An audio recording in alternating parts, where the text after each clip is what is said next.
Welcome back, everybody. Welcome back. You guys are still with us on the Lowdown. We just had a fire performance by my man, solo artist Sax. Come on. Come on, man. Bro, that song, now I'm not an expert, but you know I love music. I love hip hop. That song's a hit, my friend. So congratulations on that. Thank you. You're quite welcome. You're quite welcome, man. Thank you for being here on the Lowdown. First thing I want to ask you, though, your name. It's very unique. How'd you come up with that? Solo artist Sax. I needed a name that described me and my connection with music. Okay. And solo artist Sax represents the next generation of MCs and entrepreneurs and DJs. Okay. Yeah, and it was God-given, you know. Okay. All right. Okay. I like that. Now, where did you first start doing hip hop? Where's home for you? Home for me is Kannapolis, North Carolina, born and raised. Okay. But I also reside in Buffalo. Okay. So you went from the south to the real north. Yes, sir. It's cold in Buffalo, man. Yes, sir. Bro, it's real. Yes, sir. It's real winter up there, man. I know I look like I'm built for it, but I can't do winter like that, man. Yeah, it's cold. It's cold out there. It's very cold. Now, do you remember the time when you first fell in love with hip hop? Because we all have a story what we did.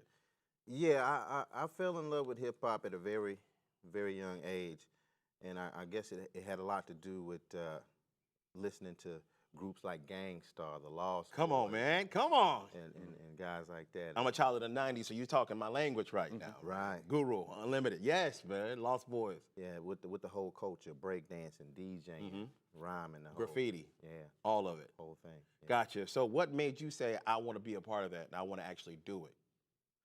I felt it's a talent, a blessing, and a gift.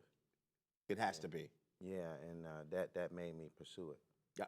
And you pursued it, and you actually doing very well. Thank I'm gonna give you the flowers while you're sitting here, my friend Sax. Thank Your song "Blowing," which is currently #1 on all DSPs right now, has several million streams. Yes. My friend. Come on, man. 7 million streams. Thank you. What things do you contribute to your success, man, and why people resonate and want to listen to what you have to say? I feel like you can't force people to like what you're doing. And so I put the record out there organically. Okay. I wanted an organic response. And I think prior to getting the millions of streams and being #1 on every platform. Say it again. Yeah, having millions of streams and having one of the #1 songs on every platform independently, I have what others are chasing. God gave me. Absolutely.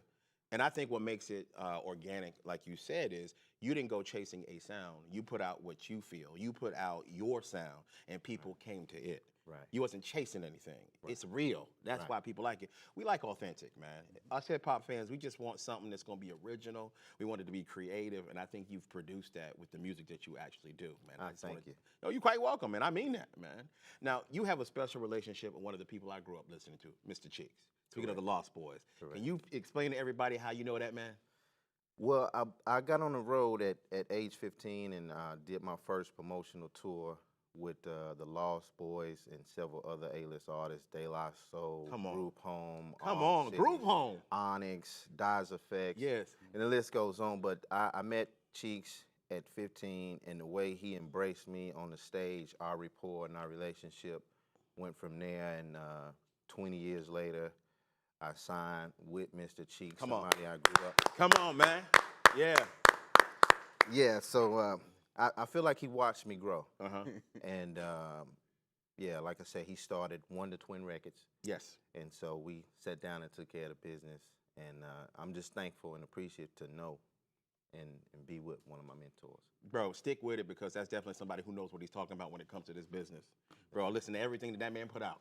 That's right. Yeah, you got a good mentor, man, right now. Now, tell me a little bit about the meaning behind 6.2. Well, when you're dealing with supreme mathematics, Okay.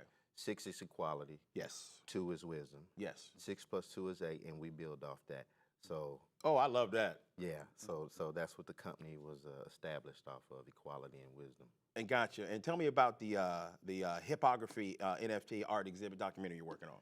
It's actually like a biopic for me, and it tells about my life story from the 90s to now. I was filming myself. I documented all the shows. Your journey, everything my you was journey, doing, all the way behind up. the scenes, all that good stuff. So we have been working on a documentary. We're just going to incorporate that with art and as well as current NFTs and, you know, bring it all together. I wanted to do something for the pioneers too. So normally when you do art exhibits, the canvases that are painted, you know, the consumer buys it or whatever, but I want my connection with the pioneers that I know to be able to have access to the paintings, Yes. autograph them, make them more authentic, Yeah, absolutely. and tell their story behind what the cover art meant for them, and you know, tie it all into my music and, you know, art and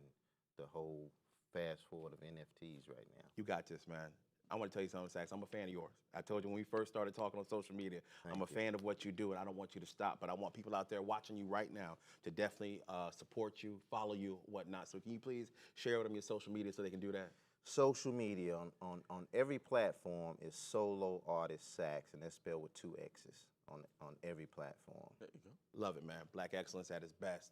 All right, guys. Yes, wonderful. Now, I got another great guest for you guys right now. You're going to thoroughly enjoy this. He is a producer of a new documentary about his father. Y'all give it up for my good friend, Marlon Brown. There he is. Right, man. There he is. What's up, Chief? What's going on, man? All right, hey, scoot down 1 second. Here we go. Sax Marlon. How are you? Good. Welcome. Bruh. What's going on, James? This is a reunion right now, man. I'm gonna jump right into it. We ain't got a lot of time, but man, we went to high school together, bro. Yeah. Gotcha. You saw me. I was always this fool, right? 40 years of foolery. Now they pay me for it, though. Listen, do what you got to do. Absolutely, man. the right thing. It's a privilege to have you here, man. Thank Not you. only Thank because you. of the things you do on your own in the community, giving back, helping so many kids in sports and what you do at schools, but I want to point out the fact that your father, you got to make a great documentary, which is now on Roku TV, about the life and how this man made history in a place where we come from. I want you to talk a little bit about that, Marlon. Right. Well, let me just start out. I don't want to take all the credit myself. Okay. Because it really wasn't my idea. Everything basically started over COVID. Amen. You know, once Okay. COVID started, you know, everything got shut down and closed. So my cousin up in New York, obviously he was working, I think, in the medical field in Manhattan. So obviously everything was done from home. Okay. So what happened was one day he said to himself, you know, I want to start doing some writing. And while he had time on COVID time, That's right. he was able to write as much as he could. Okay. So his idea had popped into the head about Dad, which was his uncle, about the legacy that he started down here in Florida. Absolutely. So along with his writing and his ideas about Dad, another part of the story had come up with one of our aunts in the family. Okay. So we made a connection to do a family story. Okay. So I don't even know if you know this much, but Dante Culpepper is my cousin. Oh, say that again. So yeah. Dante, Yeah. Big Dante, if Big you will, Dante. man. Yeah, man. In the family, we call him Donnie, but it's Dante. Dante. So Go we, night. we started UCF the night. There you UCF go. night. So we started the story with our aunt Darlene, who took him in as a young black kid to keep him out of trouble. Amen. So she raised him and a lot of us throughout the family. So we combined his story with my dad's story and came up with this family story of Gotcha. how Dante started playing football at Vanguard High School in Ocala, came down here to Orlando, put UCF on the map. On the map. Put I him on the remember map. that. Yes. From then, he went to the Minnesota Vikings. Right. I do think, I want to say Miami Dolphins, if Yes. I'm not mistaken. Yeah, and Mike then, knows. and then he went out west to the Raiders, if I'm not mistaken. And then I believe last time we had a conversation, he opened up a restaurant here in Orlando on the east side, somewhere out there by UCF. Okay. So along with his avenue, His success, his and then journey. Dad's success, we combined them. And we're going to talk about Yeah. your dad right now because I grew up in Kissimmee. That's the city that we were talking about. Growing up, Kissimmee looked a lot different than what it is today. Way different. It was very different. There was not a lot of melanin. We'll say that. Not at all. It was before we had a lot of Latin brothers and sisters moving from Puerto Rico to Right. Central Florida. So it was predominantly white, right? And we had a fire station, if you will. No black people. One fire station. One fire station. That's how little our little town is. One. Your dad made history. Tell them why. So we're from Ocala, Yes. Florida. Yes. Okay, probably about a good hour, 15 minutes north of here. So when my dad graduated high school, he lived across the street from the fire academy in Ocala. He got to see it. So standing in the yard, watching those firefighters go through their training every day, it just got into his head that he wanted to be a firefighter. Why, I want to do that. Why can't I do that? Right. Yes. So as a young black man trying to get into the white world, yes, it was difficult, but he challenged himself to do it. Going through the academy, got his certificates and certifications.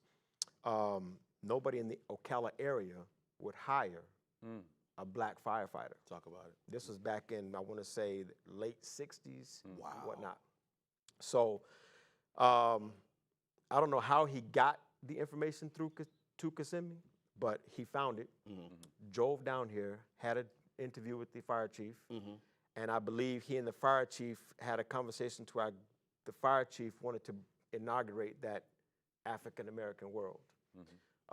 So we got hired. Shout out to that chief. Shout out to that doing chief. that. Yes. His name was Larry Arlo. Lawrence Arlo. Yeah. Once my dad got the job here in Kissimmee, obviously couldn't find a place to live. So my dad used to drive from Ocala to Kissimmee. Come on. To go to work because there was nothing in the Ocala area that would take him. But Chief Arlo Lawrence helped my dad Yes. find a place. Yes. And our first place that we lived in was an apartment here in Kissimmee, a small town. And once we got into Kissimmee and got established, it was just me and my sister at the time, my mom and dad, me and my sister. So at that point, back in the 70s, it was just really, I mean, it was racial. It just keep it. We're gonna keep it. We're gonna keep it real. It was racial. People have no idea, and I'm gonna tell you real quick. Yeah. Kissimmee was a different place. Now you look around, multicultural, melting pot. But when your dad did what he did, it was inconceivable that he would do that. A lot of people have an opportunity to actually live through history. Your dad made it. I want people to understand. It's coming soon, a documentary right now, an untold story of JB, if you will. Correct. LB. I'm sorry. LB. Oh, sorry. LB is coming, man, on Roku TV. I need all y'all to definitely support it. Can you please give the social media so people can keep up with this story and definitely watch it? My social media platform is you can Marlon Brown on Facebook, or you can go to Jalen Brown on Instagram. Or TikTok, my name again, Marlon Brown on TikTok as well. We're going to support this, Marlon. We got you, man. I appreciate Proud it. of you and what your father has done, brother. Want to put that out there for everybody. I appreciate Come on, man. Thank y'all so much for tuning in to the Lowdown. On behalf of my wonderful guests, we got solo artist sax, Marlon Brown. Check out that. And Type my granddaughter. Thank y'all for watching. We'll see y'all tomorrow. Hey.